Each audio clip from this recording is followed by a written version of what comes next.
next speaker is currently serving as an assistant professor at Shifa International Hospital, Islamabad.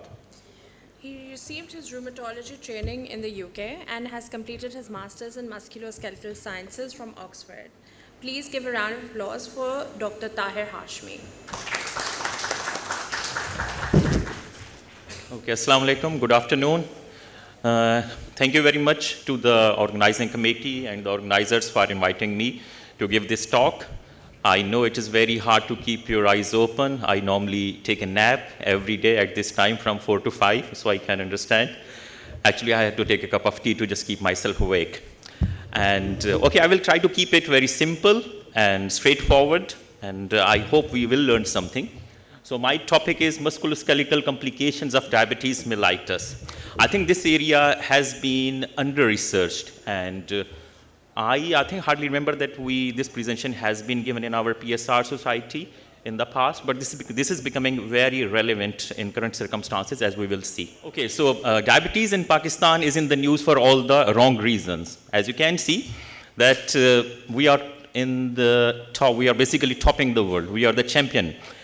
As everyone knows that the Cricket World Cup is going on. Tomorrow is the match between India and Pakistan. We may or may not win that match or may not win the World Cup, but we have won the Diabetic World Cup already, and it was just a few months ago, and now we have been awarded this place, the top #1 position in the diabetes prevalence. And this is at a time when basically in Pakistan, 40% of the population is living under the poverty line, and diagnosis of diabetes mellitus can be a death sentence for the patient because of lack of access to the healthcare facilities and the medications. Okay, so over here you can see that now we are top #1 in diabetic prevalence with a prevalence of almost 31%. These are the latest figure from in May 2023. And our neighbors, including India, Afghanistan, Bangladesh, they are lagging far, far behind us. Almost half of the population in Pakistan is overweight, and roughly I think I would say probably half of the population is obese as well. And over here, you can see a graph that there was a study done almost 10 years ago in which they tried to find out that what is the prevalence of diabetes, what is the prevalence of the obesity and overweightness in various populations, in various groups in the Pakistan. And they found that it is prevalent actually both in the rural areas and the urban areas. And over here, so you can see that KPK has the highest incidence of obesity and overweight people. And actually, Sindh is doing very good, has the least prevalence of obesity. So you people are doing good over here. Okay, so just to jog your memories about two types of diabetes mellitus, I think everyone knows about them. The type 1 diabetes mellitus, there is absolute insulin deficiency. And these people are normally thin, they are young, and they need insulin, and they are more at risk of developing diabetic ketoacidosis. On the other hand, the type 2 diabetes mellitus, which accounts for most of the patients, in which there is insulin present, but there is insulin resistance. And this normally presents as a part of the metabolic syndrome. The patients are normally older, they are obese, and there is normally a family history as well. Oh, sorry, we are going back. Okay, so I think everyone is very well aware about the complications of the diabetes. We get taught this in medical school, and while we are getting training in our internal medicine, we know that diabetes leads to microvascular complications and the macrovascular complications. But the connection between the diabetes and arthritis is less well explored. And this is the area which is now gaining more and more attention, but still there is not a lot of good research in this area, and there are not many good guidelines or any research-proven therapies in this area. And why should we be caring about these diabetic complications in our rheumatology or musculoskeletal side? Because these complications lead to pain. These complications reduce the quality of life of our patients, and of course, they can impact their functional independence. So this is very important that we look into these complications and try to solve them for our patients. So the musculoskeletal complications are what I can say the associations of diabetes mellitus. So I have enumerated the main one over here. I have written down associations because not for every condition which is associated with diabetes mellitus, we have got a direct link or a direct evidence. So for some, we have got more evidence like the hand manifestations and the adhesive capsulitis, but for the others, it's a bit of an indirect link. Okay, and what is the mechanism behind all these complications? So the underlying mechanisms are not firmly established actually, but we know that if someone is having diabetes and it is not controlled and there is hypoglycemia going on in the blood, that leads to abnormal collagen. So what happens that there is non-enzymatic glycation of the proteins, lipids, and the nucleic acids with the glucose. And this actually alters the tissue function and the mechanical properties of the collagen. So there's cross-linking of the collagen, which can happen in the skin, it can happen in the blood vessels, and this leads to abnormal collagen. And this leads to stiffness in the collagen and every structure which is basically built on the collagen framework. And this explains very well the manifestations of the hand in the hands and in the adhesive capsulitis. And over here you can see that these AGEs, the concept of AGEs is very important, the advanced glycation end products. And actually, we can get it from outside as well. So we have got these in our food as well. So this is a very active area of research. And over here you can see that all the high caloric diets, the high sugar diets, and all the processed foods are very high in AGEs. And also the food in the form of like beef, it's said to be high in AGEs. And especially if the food is cooked at high temperatures and the dry heat is proven to increase the AGEs level in the blood, like barbecuing, baking, grilling, all these things actually increase the AGEs in the blood. And so we have to be careful before we eat our gala dinner tonight. Everything needs to see that how many AGEs they are consuming. So if someone is consuming all these AGEs, so they are going to affect that person later on. So our bodies have got a system of to cope with these AGEs. But when the system gets saturated, then these AGEs lead to all these problems. There is oxidative stress. There is cross-linking of the collagen. And there is a problem with the protein synthesis. And all these complications then lead to all the diabetic complications as well. And someone who has already got a diabetes and has got poor control of diabetes, so that person is like a factory of making the AGEs. So the AGEs then can lead to all the complications of the diabetes.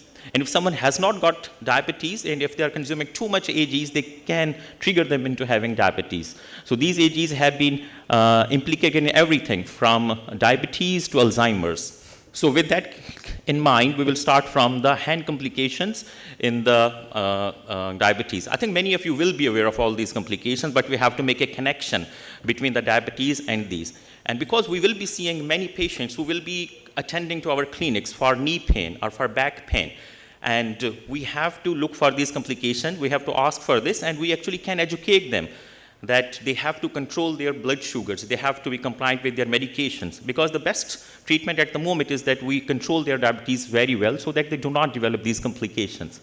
So everyone, I think, may be aware of this trigger finger. Patients get a catching sensation when they are opening and closing their fingers, and sometimes the fingers can get locked. So there is basically flexor tenosynovitis with the formation of nodule. And this nodule gets locked or caught in the A1 pulley area over there you can see. And that actually you can feel that nodule on the palpation, and that area is tender. And normally the ring finger, middle finger, and the thumb are normally affected.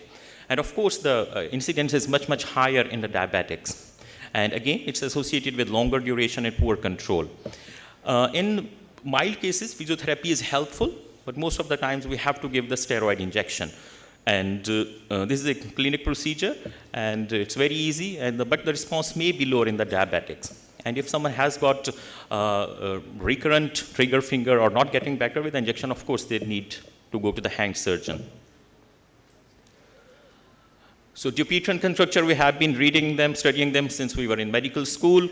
So basically what happened that there is a fibrosis in the palmar fascia. Initially a nodule forms, and then over the years the nodule develops into a cord and then leads to flexion contracture of the finger. Normally the ring and little finger are affected, and the prevalence is much, much higher, 2 to 3 times more in the diabetics. but sometimes actually the contractures may be slightly milder in the diabetics. And there is a connection with the age that normally patient normally don't develop it before the age of 50, but diabetics can develop it early, and men develop more than women. And actually this is found more in the Caucasian people. And there's a genetics involved as well, because people have got a genetic history, that there's family history that their father had it and they have got it. Alcohol excess and smoking has also been linked with the formation of these.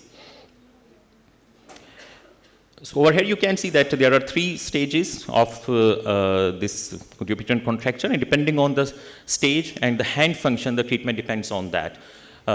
Mild cases can get some physiotherapy and have some benefit. Normally the steroid injections are avoided. Cholinase injection have been tried, but they are not very helpful. Most of the time, if the hand function is impaired, patients will need a fasciotomy or fasciectomy under the hand surgeon with good results normally. But again, the results are not good in diabetes.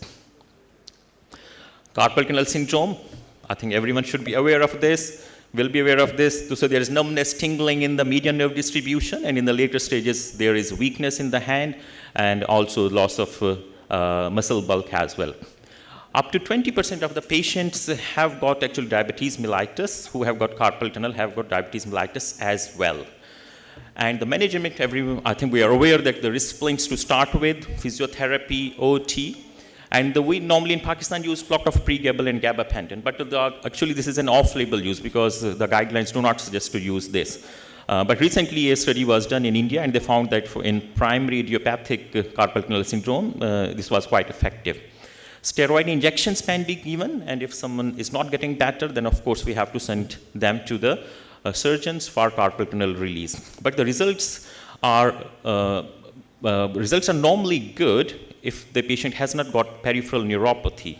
They will be having some residual symptom in the form of some cold intolerance. But if someone has got a peripheral neuropathy as well, then the results are not good, and patient normally complain of persistent symptoms.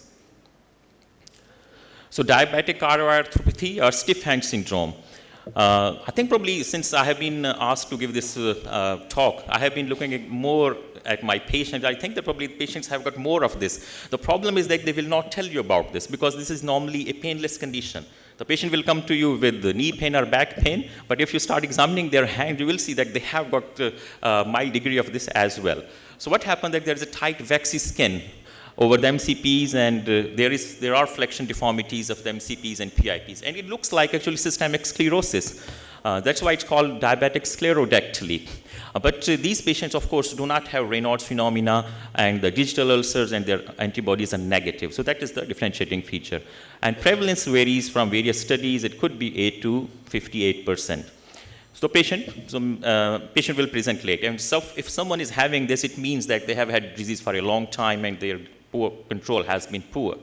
So these are the 2 very typical signs which you can do in the clinic, the prayer sign and the tabletop sign. Basically, patients are unable to flatten their fingers against the table and against the other hand. The treatment is not gratifying. It's very difficult to treat. There is no pharmacological treatment. Improving the diabetic control probably does not help because we have missed the boat. Occupational therapy and physiotherapy may help. And it's better if the patient has got some associated condition in the hand like carpal tunnel or Dupuytren's contracture. Probably treating that may help.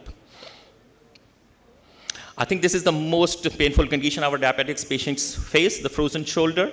So basically the patients with frozen shoulder have got a global restriction of movement, all the movements, including the active and passive movements. And the pain is very severe, and they can wake them up at night and keep them awake. And x-rays are normal apart from a bit of osteopenia. So the peak age is 55. Women are affected more than men.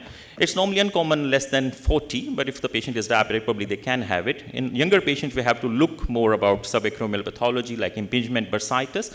And if patients are more than 70, then we have to look for rotator cuff tears and osteoarthritis as well.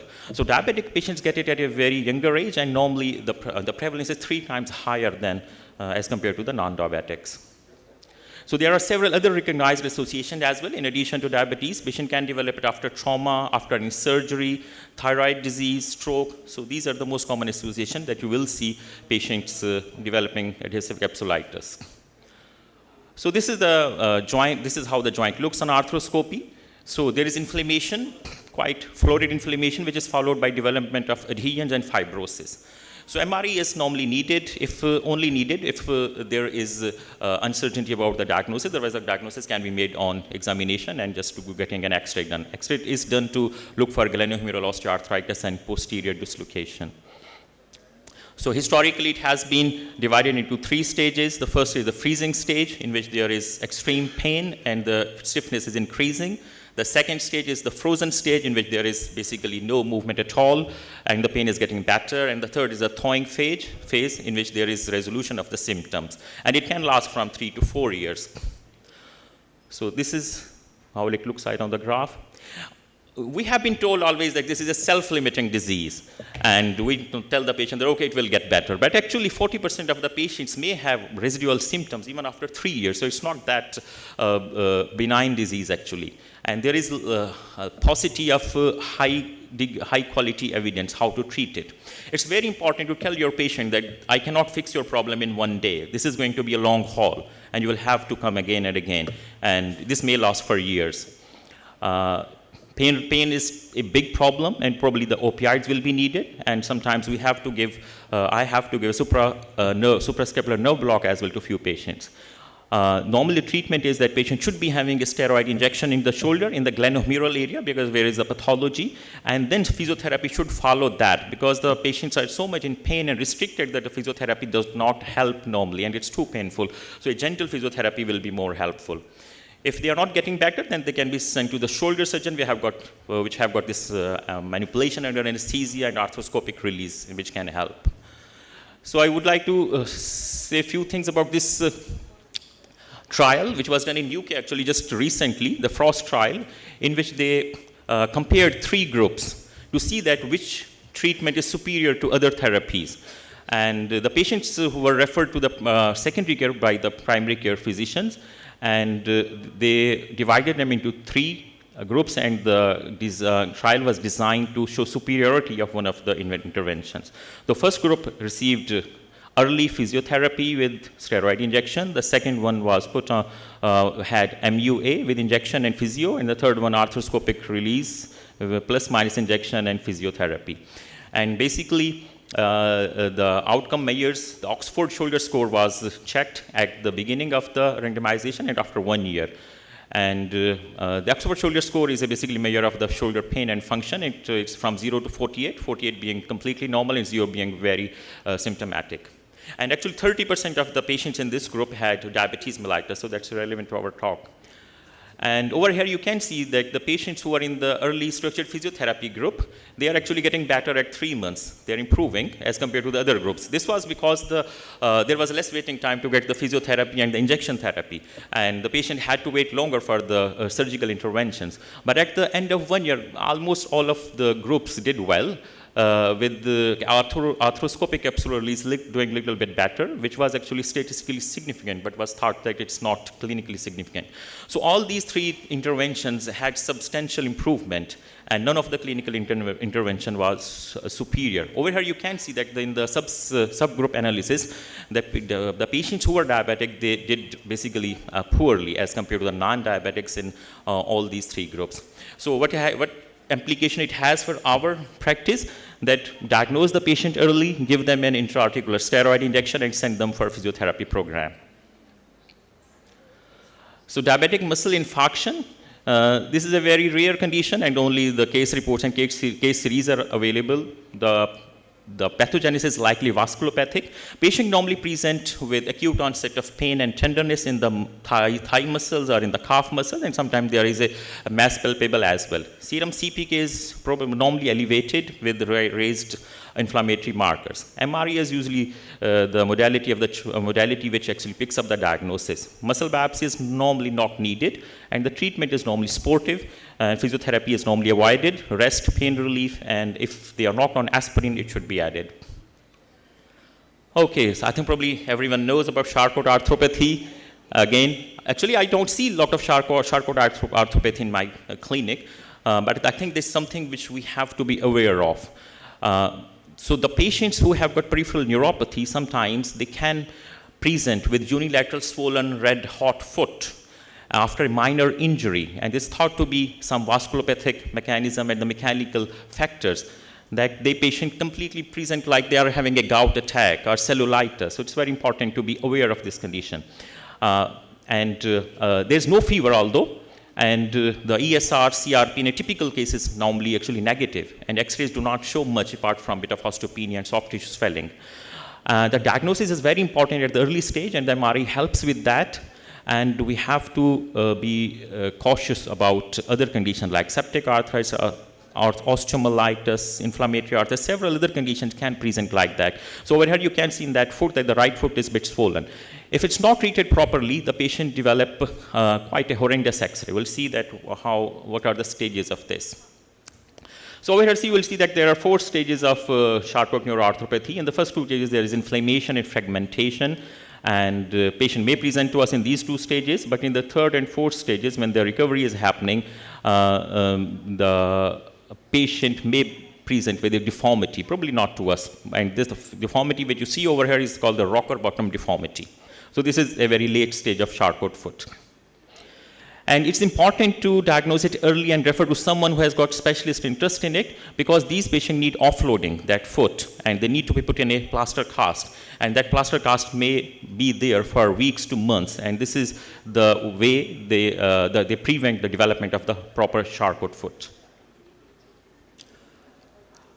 A few words on diffuse idiopathic skeletal hypertosis DISH, which is again commonly seen more in patients who have got diabetes. And the definition is that the flowing bony bridging of at least 4 contiguous vertebra, and there should be preservation of the intervertebral disc, and there should be absence of sacroiliac joint fusion or the facet joint fusion. This is typically described as a candle wax dripping appearance. I'm not sure, can you see? Okay. And the lower thoracic and thoracovertebral region is more affected. It's the disease of the older age. Normally people more than 50 and men are affected more, and it's more prevalent in the Caucasian population, and more seen in the diabetes, obesity, and acromegaly, and hence the insulin-like growth factors and the growth hormones is implicated in the pathogenesis. Actually, these patients may be asymptomatic, and you may find it just incidentally on an X-ray. But in advanced cases, pain and stiffness may be present, and some patients in which there is large cervical osteophytes may develop dysphagia, vaginophagia, or horsepipes, and may need surgery. But normally the treatment usually is supportive with some analgesia and some physiotherapy. So a little bit about osteoporosis. So patients with diabetes are more at risk of osteoporosis and fractures. In type 1, the risk fracture is 6 times high because these patients have got low bone mass. In type 2 diabetes mellitus, BMD is actually normal or even high. And the risk of fracture is actually twice the general population. And the BMD is high, but the quality is actually low. The bone quality is low. And these patients are, of course, at greater risk of fracturing because these are having more falls. Frac scoring system, which we normally use to predict the risk of future fracture, actually does not include diabetes mellitus. And because the bone quality is poor over here, how we can quantify? So there is a way to do it that's called trabecular bone score, but for that you have to have a software installed in the DEXA scanner, which in my hospital they haven't got it, but I think you have to pay a lot for that. In that way we can more accurately get the fracture risk. Glitazones like pioglitazone or rosiglitazone increase the risk of the osteoporosis. So if someone has got osteoporosis or we are worried, then these should be avoided. Okay, so I will finish off. So MSK complications impact quality of life and the functional independence of our patients. So if patients present with any of these conditions to our clinic, we should be screening them for diabetes. And at the moment, the only thing which is available, which we can do, is that the good diabetic control. And if the patient is coming to us, we should reiterate this message. And if they are going to their own doctor, general physician, they should reiterate this message to prevent the future complications. And whatever conditions we have got, the treatment response is a bit poorer in the diabetics as compared to non-diabetics. And if we are giving injection, especially on the shoulder joint, we have to be careful that this will lead to hyperglycemia, and we should be prepared for it and how to treat it. There is no good treatment for diabetic chiroarthropathy at the moment, and the early Charcot foot may present to us, to general physician, to rheumatologists, may look like gout and cellulitis and needs special attention. And with that, I will thank you all. And this is Islamabad, and next year, the PSR is going to be Islamabad, and I invite you all from the Islamabad team. It's very beautiful. The autumn is very beautiful in Islamabad. Thank you very much. Thank you, Dr. Hashmi. Dr. Hashmi's presentation has provided us with a fitting end to what has been a day full of enlightening and engaging discussions.